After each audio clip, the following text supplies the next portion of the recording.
নমস্কার বন্ধুরা, সকলকে আমার চ্যানেলে স্বাগত। অতি সম্প্রতি সুপ্রিম কোর্টের তরফ থেকে আন্ডার সেকশন 109A এই ধারাটির উপর ভিত্তি করে একটি অত্যন্ত গুরুত্বপূর্ণ জাজমেন্ট বা রায় প্রদান করা হয়েছে এবং এই রায়টির ফলে দেশের সকল সিনিয়র সিটিজেন সহ দেশের সকল জনসাধারণের জন্য একটি বড় সতর্কতা অবলম্বন করতে বলা হয়েছে বা জারি করা হয়েছে। এই রায়টি মূলত কোন ভিত্তিতে বা আন্ডার সেকশন 109A এই কেসটি কেনই বা উঠেছিল এবং এই রায়টির ফলে সিনিয়র সিটিজেনদেরকে কেন সতর্কতা অবলম্বন করতে বলা হয়েছে, সকল কিছু আজকের ভিডিওতে বিস্তারিতভাবে আলোচনা করব। ভিডিওটি অত্যন্ত গুরুত্বপূর্ণ, তাই প্রথম থেকে শেষ পর্যন্ত অবশ্যই ধৈর্য সহকারে দেখবেন এবং ভালো লেগে থাকলে অবশ্যই একটি লাইক করবেন এবং সকলের সঙ্গে শেয়ার করবেন। আর সেই সাথে এই চ্যানেলে যদি প্রথমবার হয়ে থাকেন, অবশ্যই যারা এখনো পর্যন্ত চ্যানেলটিকে সাবস্ক্রাইব করেননি তারা চ্যানেলটিকে সাবস্ক্রাইব করে নিতে ভুলবেন না। তাহলে চলুন আমরা বিস্তারিত দেখে নিই। এই রায়টির ফলে ব্যাংকিং বা ইন্স্যুরেন্স ক্ষেত্রে নমিনির নিয়মে আমূল পরিবর্তন আনা হয়েছে। আমরা এক এক করে জেনে নেব কোন কোন নিয়মের পরিবর্তন আনা হয়েছে এবং নমিনির ক্ষেত্রে বর্তমানে কোন কোন নিয়ম লাগু হতে চলেছে এবং জাজমেন্টটি কি দেওয়া হয়েছিল। সর্বপ্রথমে আমরা জানবো সুপ্রিম কোর্টের অর্ডারে নমিনি বলতে কি বলা হয়েছে। নমিনি হচ্ছে, এখানে স্পষ্ট উল্লেখ করা আছে, দেখুন, nominee is someone who has been designated in the bank application as the person who would receive the proceed of the account in the case of unexpected death. অর্থাৎ অ্যাকাউন্টধারীর অপ্রত্যাশিত মৃত্যুর পর নমিনির অ্যাকাউন্টে ব্যাংকের তরফ থেকে সমস্ত টাকা ট্রান্সফার করা হবে, যাতে করে ব্যাংকে আর কোনো রকম ঝামেলা পোহাতে না হয়। অর্থাৎ এক কথায় বোঝা গেল যে কোনো এক ব্যক্তি নমিনি হিসাবে যাকে রাখবেন সেই ব্যক্তির অ্যাকাউন্টে সেই ব্যক্তির সমস্ত টাকা এখানে ট্রান্সফার করে দেওয়া হবে ব্যাংকের তরফ থেকে। এবার আমরা জানবো নমিনি কে কে হতে পারে। নমিনি যে কেউ হতে পারে। এক্ষেত্রে আপনার রক্তের সম্পর্কধারীকেই যে নমিনি করতে হবে এমন কোনো বাধ্যবাধকতা নেই। আপনি আপনার স্ত্রী, পুত্র, কন্যা, আপনার বাবা মা বা কোনো বন্ধু বা অফিস কলিগ বা যে কোনো ব্যক্তিকে আপনি করতে পারেন। এক্ষেত্রে কোনো রকম বাধ্যবাধকতা নেই। আপনি চাইলে মাইনর কোনো কাউকে নমিনি হিসাবে রাখতে পারেন, অর্থাৎ আপনি চাইলে আপনার কোনো একজন পুত্র বা কন্যা যার বয়স 18 বছরের নিচে তাকেও নমিনি হিসাবে অ্যাড করতে পারেন। কিন্তু সেক্ষেত্রে যদি আপনার মৃত্যু তার 18 বছর কমপ্লিট হওয়ার আগে হয়ে যায়, তাহলে সেক্ষেত্রে সেই মাইনর পুত্র বা কন্যার যিনি লিগ্যাল হায়ার থাকবেন তিনি সেক্ষেত্রে অপারেটর হবেন এবং আপনার পুত্র বা কন্যার যখন 18 বছর বয়স কমপ্লিট হবে সেক্ষেত্রে তারা আবার পুনরায় আপনার সমস্ত ব্যাংক অ্যাকাউন্ট অপারেট করার দায়িত্বটা পাবেন। দেখুন, এবার আমরা জানবো নমিনির অধিকার কতটুকু। দেখুন, এখানে স্পষ্টত বলা হয়েছে, a nominee in a bank account means an individual who the holder of the account trust and appoints as nominee. Number 2, if the nominee is not the legal heir, he or she will not be entitled to receive fund. The nominee's duty become to act as the trustee and transfer fund to the legal heir.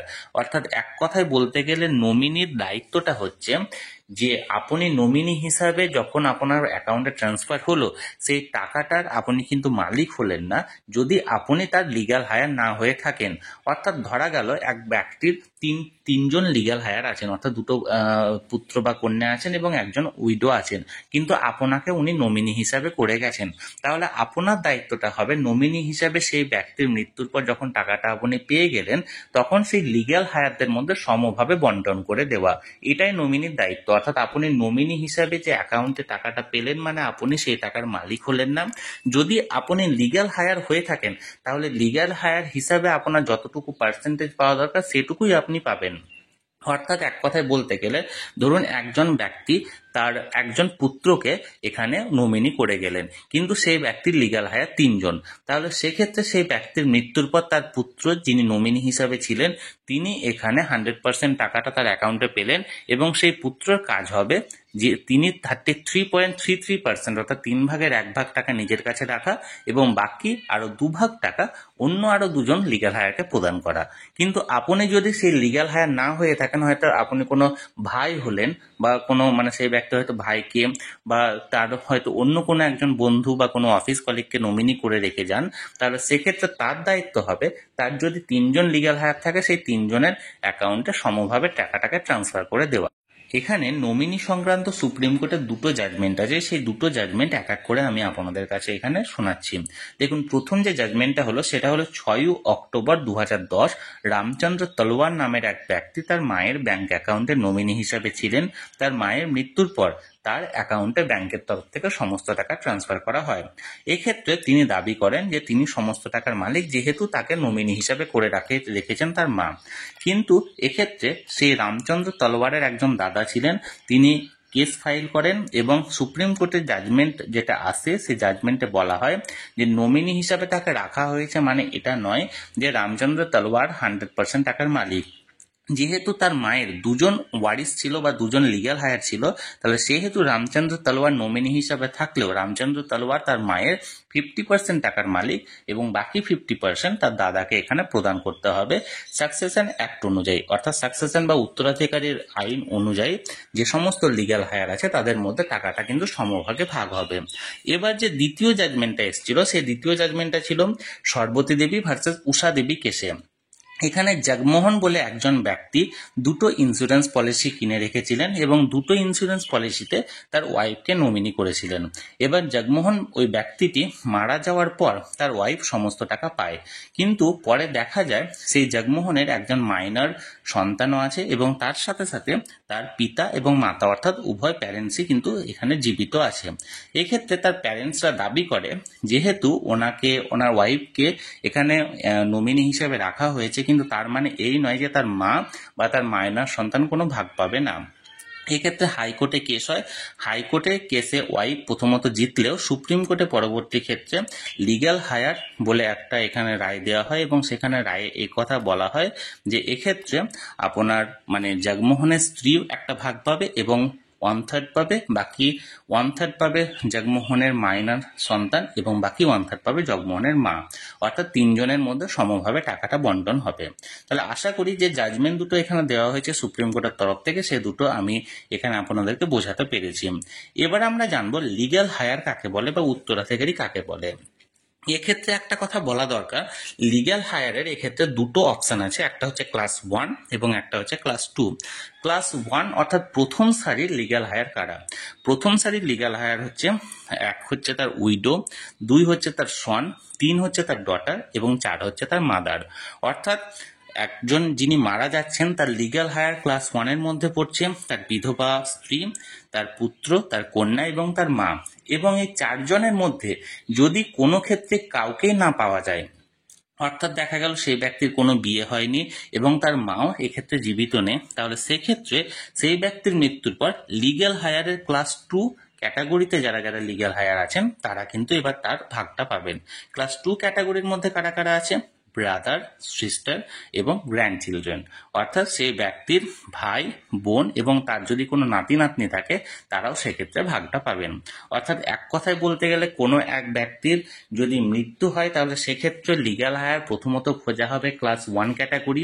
Class 1 ক্যাটাগরির মধ্যে থাকছে তার বিধবা স্ত্রী, তার পুত্র, কন্যা এবং মা। যদি এই 4 জনের মধ্যে কোনো কেউই না থেকে থাকে তাহলে সেক্ষেত্রে ক্লাস 2 ক্যাটাগরির এখানে হায়ার খোঁজা হবে এবং ক্লাস 2 ক্যাটাগরিতে তার ভাই, বোন এবং তার নাতি নাতনিদেরকে এখানে কিন্তু লিগ্যাল হায়ার হিসাবে গণ্য করা হবে। এবার অনেকেই মনে করতে পারেন নমিনি করা থাকলেও নমিনি যদি সেই টাকার মালিক না হতে পারে তাহলে সেক্ষেত্রে নমিনি করার কি প্রয়োজন? অর্থাৎ কোনো এক ব্যক্তির মৃত্যুর পর তার যারা যারা লিগ্যাল হায়ার আছে তারা অ্যাপ্লিকেশন করলেই তো ব্যাংক থেকে ডাইরেক্ট তারা নিজেরা টাকা পেয়ে যেতে পারে। তাহলে এক্ষেত্রে নমিনি করার কি দরকার? এক্ষেত্রে বলে রাখা দরকার, যদি আপনি নমিনি না করে থাকেন তাহলে সেক্ষেত্রে লিগ্যাল হায়ারদের কিন্তু প্রথমত কোর্টে যেতে হবে, কোর্ট থেকে সাকসেশন চার্ট নিয়ে আসতে হবে এবং নানা মানে বড় একটা লম্বা প্রসিডিওর আছে এবং সেই প্রসিডিওর মেনটেন করতে একটি সময় সাপেক্ষ প্রয়োজন। অর্থাৎ ব্যাংক থেকে টাকা পেতে সেক্ষেত্রে দীর্ঘ সময় লেগে যাবে এবং এক্ষেত্রে ব্যাংকেও নানা রকমের ঝামেলা পোহাতে হয়। এক্ষেত্রে নমিনি যদি করে রাখা যায় তাহলে সেক্ষেত্রে ব্যাংকের তরফ থেকে কোনো রকম কোনো ঝামেলা পাওয়া যায় না এবং ব্যাংক সেই নমিনির অ্যাকাউন্টে সরাসরি টাকাটা ক্রেডিট করে দেয়। এরপর নমিনি লিগ্যাল হায়ার অনুযায়ী সেই সমস্ত লিগ্যাল হায়ারদের অ্যাকাউন্টে টাকাটাকে ট্রান্সফার করে। অনেকে হয়তো এবার বলতে পারেন, আমরা যদি কোনো এক ব্যক্তিকে বা কোনো একজনকে আমার সমস্ত টাকা দিয়ে যেতে চাই তাহলে সেক্ষেত্রে তার প্রসিডিওরটা কি? এক্ষেত্রে সব থেকে ভালো প্রসিডিওর হলো আপনি যে ব্যক্তিকে দিতে চান সে ব্যক্তির নামে উইল করে রাখুন, আপনার মৃত্যুর পর সেই ব্যক্তি ক্লেম করলে সমস্ত টাকা এক্ষেত্রে পেয়ে যাবে। আর দ্বিতীয় যদি আপনি আর একটাও ক্ষেত্রে করতে পারেন, এক্ষেত্রে একটু সমস্যা হবে। এক্ষেত্রে আপনি যখন নমিনি করবেন সেই নমিনিতে একাধিক ব্যক্তিকে অ্যাড করে রাখুন এবং যে ব্যক্তিকে বেশি দিতে চাইবেন তাকে পার্সেন্টেজ পার্সেন্টেজটা উল্লেখ করুন যে এই ব্যক্তিকে আমি 70% দিতে চাই বা 80% দিতে চাই, বা কোনো এক ব্যক্তিকেই আপনি নমিনি হিসাবে রাখুন, কিন্তু সেখানে উল্লেখ করে দিন এই নমিনি আমার 100% টাকার উত্তরাধিকারী বা 100% টাকার মালিক। এক্ষেত্রেও আপনার সেক্ষেত্রে পেতে পারে, কিন্তু এক্ষেত্রে যদি অন্য কোনো লিগ্যাল হায়ার আবার কেস করে তাহলে এক্ষেত্রে আবার সমস্যা দেখা দিতে পারে। সব থেকে ভালো প্রসিডিওর হচ্ছে আপনি এক্ষেত্রে উইল করে রাখা। তাহলে বন্ধুরা, আমি চেষ্টা করলাম নমিনি সংক্রান্ত সমস্ত প্রশ্নের উত্তর দিতে, যে নমিনি সংক্রান্ত সুপ্রিম কোর্টের রায় কি বলা হয়েছে, নমিনি কাকে বলে, কে কে হতে পারে, নমিনির অধিকার কতটুকু, নমিনি কত টাকা পাবে কি পাবে না, সকল কিছু ব্যাপারে আমি আপনাদেরকে সহজ ভাষায় বোঝানোর চেষ্টা করেছি। যদি এই নিয়ে আপনাদের কোনো প্রশ্ন থাকে অবশ্যই আমাকে কমেন্ট করে জানাতে পারেন। আর এই ভিডিওটি ভালো লেগে থাকলে অবশ্যই একটি লাইক করুন এবং সকলের সঙ্গে শেয়ার করুন। আর সেই সাথে চ্যানেলে প্রথমবার হলে অবশ্যই চ্যানেলটিকে সাবস্ক্রাইব করে রাখুন। ধন্যবাদ, দেখা হচ্ছে পরের ভিডিওতে।